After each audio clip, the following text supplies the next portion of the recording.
अगर उसके पास इतनी ज्यादा पावर है तो वो पक्का एक हाई रैंक हंटर होगा। अब तक हमने देखा जिन्वू एक प्लेयर के तौर पर दोबारा से जिंदा हो जाता है, पर उसके लेवल में अब तक कोई चेंज नहीं आया होता और तब वो सिस्टम के अकॉर्डिंग सभी डेली टास्क को कंप्लीट करने लगता है और लास्ट में उसे एक डंजन में जाने का मौका मिलता है जहाँ पर वो कुछ गॉब्लिन्स को मारता है। पर तभी उसके सामने एक वुल्फ आ जाता है और अब आगे तब यहाँ वो वुल्फ जिन्वू पर हमला कर देता है, पर जिन्वू उसके वार से बच जाता है और सोचता है मुझे मेरी बॉडी बहुत ज्यादा हल्की महसूस हो रही है। और तब वो वुल्फ फिर से उस पर हमला कर देता है। तब जिन्वू सोचता है मुझे ये सेकंड लाइफ बड़ी मुश्किल से मिली है, तो इसलिए मैं डर की वजह से इसे खराब नहीं करने वाला और कहता है मैं यहाँ पर बिल्कुल नहीं मरने वाला और उस वुल्फ के एक जोरदार मुक्का मारता है जिससे वो वुल्फ दूर जाकर गिरता है। तब जिन्वू सोचता है क्या मेरी स्ट्रेंथ बढ़ चुकी है, पर इसका अभी भी कोई फायदा नहीं है क्योंकि मेरी स्ट्रेंथ अभी भी इसके मुकाबले बहुत कम है। और तब वो उस वुल्फ के ऊपर बहुत सारे पंचेस मारता है, पर उस वुल्फ पर कोई असर नहीं हो रहा होता। तब जिन्वू उसके हमले से बचकर सोचता है आखिरकार अब मैं क्या करूं, मैं इसे अकेले नहीं हरा सकता, मेरे पास पानी और खाने के अलावा कुछ भी नहीं है और अगर ये सब कुछ ऐसे ही चलता रहा तो मैं ज्यादा देर नहीं टिकने वाला। काश मेरे पास कोई हथियार होता।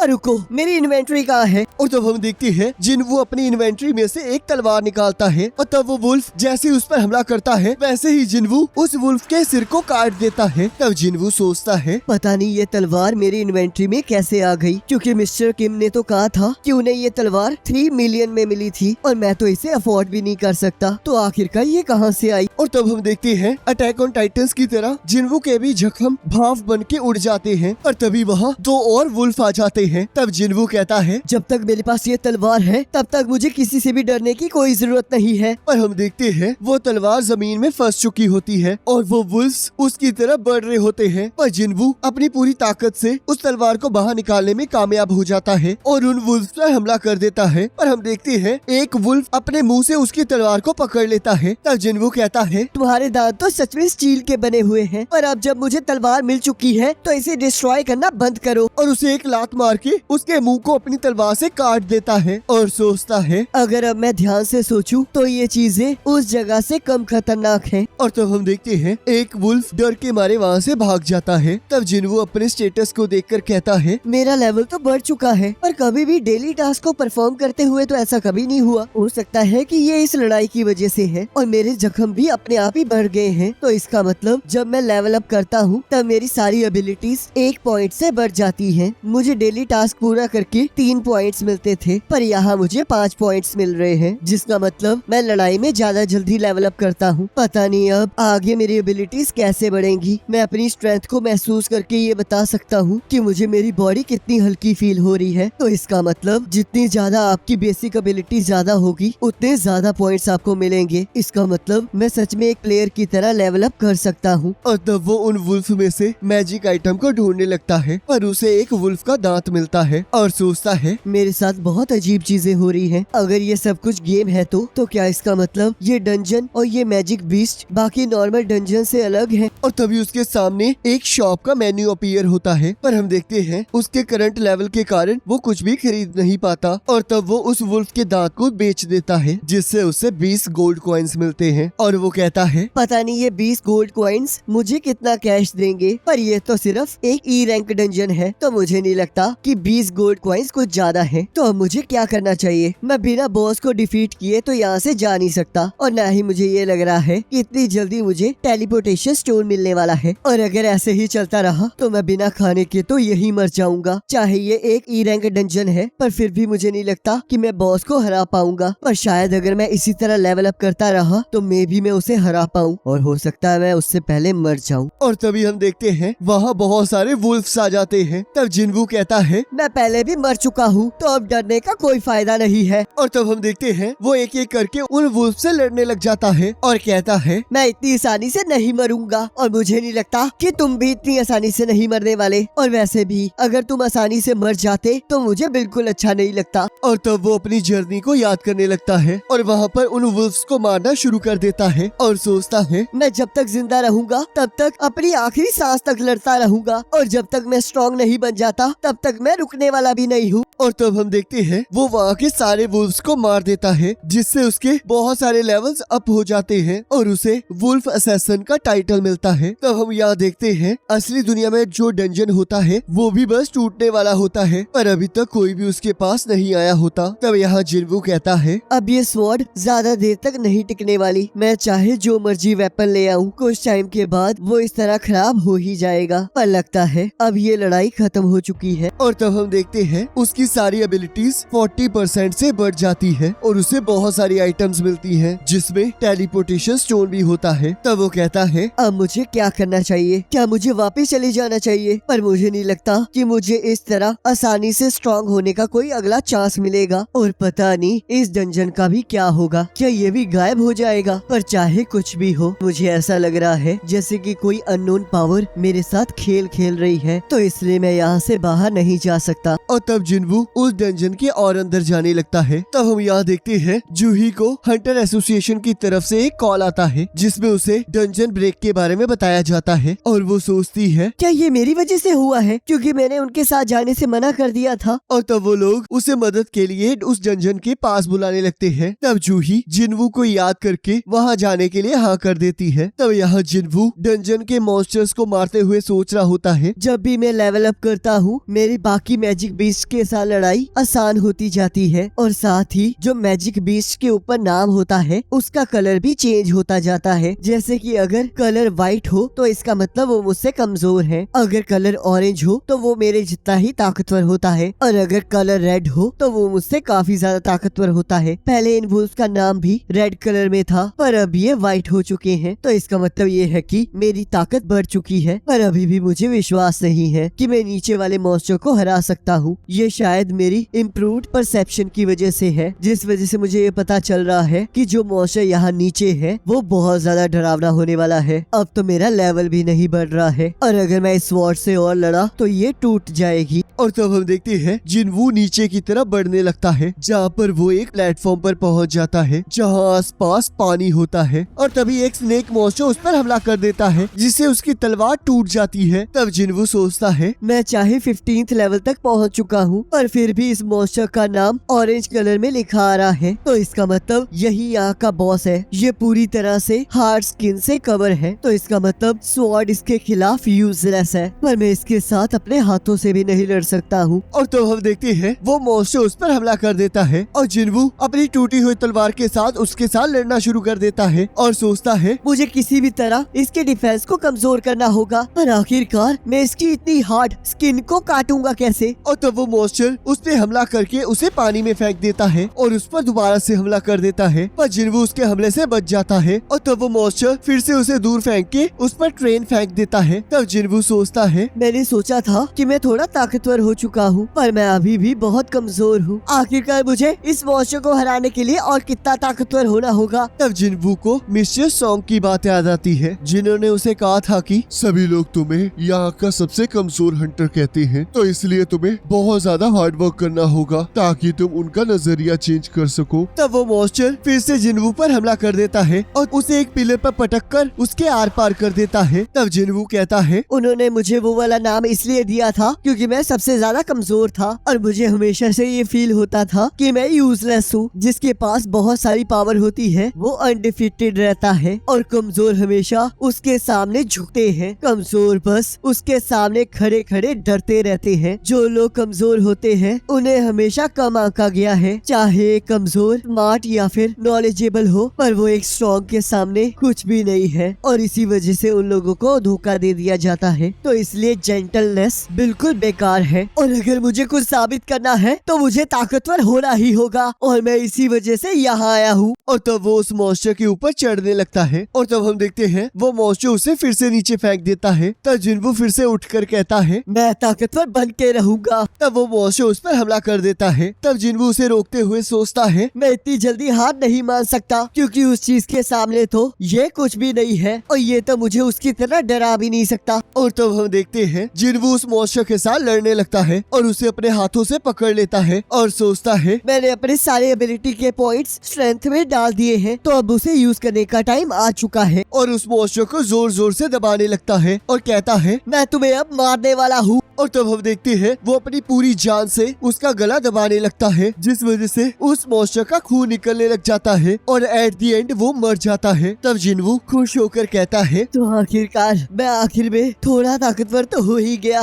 और तब हम देखते हैं जिन्वू को उस मॉन्स्टर के दांत से बना हुआ एक हथियार मिलता है, जिसकी पावर पिछली स्वॉर्ड से दुगनी होती है और साथ में वो किसी को भी पैरालाइज करके उसकी पावर को हर सेकंड 1% से कम कर सकती है। और तब उसे साथ में एक ए रैंक पॉइजन मिलता है, जिसे पीकर वो अपनी स्किन को 20% हार्ड कर सकता है, पर उसकी वजह से उसकी मसल 35% से परमानेंटली डैमेज हो सकती है। और तब उसके सामने एक नोटिफिकेशन आती है जिसमें ये लिखा होता है कि आपने इस बॉस को हरा दिया है, जिस वजह से ये जगह दोबारा से नॉर्मल फॉर्म में कन्वर्ट हो जाएगी। और तब हम देखते हैं सब कुछ नॉर्मल हो जाता है और जिन्वू स्टेशन से बाहर आ जाता है, जहाँ पर आसपास सब कुछ खाली हो चुका होता है। तब यहाँ एक ऑफिसर उसे अपने घर जाने के लिए कहता है ताकि वो सुरक्षित रहे, पर जैसे ही वो ऑफिसर जिन्वू की तलवार देखता है तब उसे एहसास होता है कि जिन्वू एक हंटर है और तब वो उसे साइड पर लेकर जाने लगता है। तब जिन्वू सोचता है क्या यहाँ पर कुछ हुआ है, और तब वो तबाही को देखकर कहता है लगता है डंजन ब्रेक हो चुका है, तो क्या इसका मतलब सारे मॉन्स्टर्स बाहर आ चुके हैं। तब वो ऑफिसर कहता है उनमें से सारे मर चुके हैं, अब बस एक जाइंट मैजिक बीस्ट बच गया है। तब जिन्वू अपने परसेप्शन को यूज करके फील करता है कि वो बड़ा सा मॉन्स्टर एक बॉस लेवल का होता है। और तब हम यहाँ देखते हैं बहुत सारे लोग उस मॉन्स्टर की फोटोज खींच रहे होते हैं और पुलिस की कोई बात नहीं मान रहे होते। तब हम यहाँ देखते हैं बहुत सारे हंटर्स उस मॉन्स्टर को रोकने की कोशिश कर रहे होते हैं और तब एक हंटर उस मॉन्स्टर के हमले से सबको बचा रहा होता है और हीलर्स उसे हील कर रहे होते हैं। तब वो हंटर कहता है आखिरकार सारे फाइटर्स कर क्या रहे हैं, अब तक तो हम इसे जरा भी कमजोर नहीं कर पाए हैं। तब एक फाइटर कहता है इस मॉन्स्टर का डिफेंस सच में बहुत ज्यादा ताकतवर है और हमारे पास तो ज्यादा मैजिक यूजर्स भी नहीं है। तब यहाँ जिन्वू सोचता है ये एक टेम्परेरी टीम है, जिस वजह से ये इकट्ठे काम नहीं कर पा रहे हैं और ऊपर से ये लोग बहुत कम लेवल वाले हंटर्स हैं, जिसमें 8 ई रैंक हंटर्स हैं और एक डी रैंक हंटर है। वो डी रैंक हंटर एक टैंकर है, जिस वजह से ये बैटल बहुत लंबी जा रही है ताकि बहुत सारे लोग जख्मी ना हो। और अगर हम हीलर्स की बात करें तो 2 डी रैंक हीलर्स हैं और एक डी रैंक हीलर। तब हम देखते हैं एक हीलर जूही को हील करने के लिए कहती है, पर जूही उस लड़ाई पर ध्यान नहीं दे पा रही होती और तब वो जैसे ही अपने मैजिक को यूज करती है तभी उसे पुराने डंजन का मॉन्स्टर याद आ जाता है, जिससे उसका मैजिक टूट जाता है। तब जिन्वू सोचता है तो इसका मतलब ये अभी भी उस सदमे से बाहर नहीं निकल पाई है, पर मैं अभी तो ऐसा नहीं कर पाया हूँ। पर रुको, ये एक डी रैंक बॉस है तो इसका मतलब ये उस चीज से तो कमजोर होगा ही जिसे मैंने अभी अभी हराया था, और अगर मैं इसका डिफेंस तोड़ सकता हूँ तो मैं इसे आसानी से हरा भी सकता हूँ। और तब जिन्वू अपनी पूरी ताकत से अपनी टूटी हुई तलवार को उस मॉन्स्टर की तरफ फेंकता है, जिससे उस मॉन्स्टर का डिफेंस टूट जाता है और तब वहाँ के फाइटर्स उसे हरा देते हैं। तब वो डी रैंक का हंटर सोचता है अभी तक हमारा कोई भी हमला इस पर कोई काम नहीं कर रहा था, तो आखिरकार कैसे हम इसका डिफेंस तोड़ पाए, और आखिरकार वो क्या चीज थी जो कि अभी अभी उड़ती हुई आई। मुझे यकीन नहीं हो रहा कि ये बॉस जिसके ऊपर बहुत सारे हंटर्स ने हमला किया वो इस टूटी हुई तलवार से हार गया। और तब वो एक ऑफिसर से उस तलवार को फेंकने वाले के बारे में पूछता है। तब वो ऑफिसर जिन्वू के बारे में बताने लगता है और जिन्वू वहाँ से गायब हो चुका होता है। तब वो हंटर सोचता है अगर उसके पास इतनी ज्यादा पावर है तो वो पक्का एक हाई रैंक हंटर होगा। तब यहाँ जिन्वू कहता है मुझे नहीं लगा था कि मैं उसे एक की बारी में हरा दूंगा, लगता है वो मॉन्स्टर पहले से ही बहुत ज्यादा कमजोर होगा। तब यहाँ जूही कहती है क्या ये जिन्वू था? गाइस बाकी चीजें छोड़ो, किसी ने जिन्वू के मसल्स चेक किए? साइतामा का वर्कआउट प्लान तो सच में बहुत काम करता है। और आपको क्या लग रहा है, जैसे जिन्वू ने एक ही बारी में उस मॉन्स्टर को हरा दिया तो उसका करंट रैंक क्या होगा? मुझे कमेंट करके जरूर बताना। बाकी नेक्स्ट एपिसोड का लिंक आपकी स्क्रीन पर आ रहा होगा, उस पर क्लिक करके अगले एपिसोड को देख सकते हो।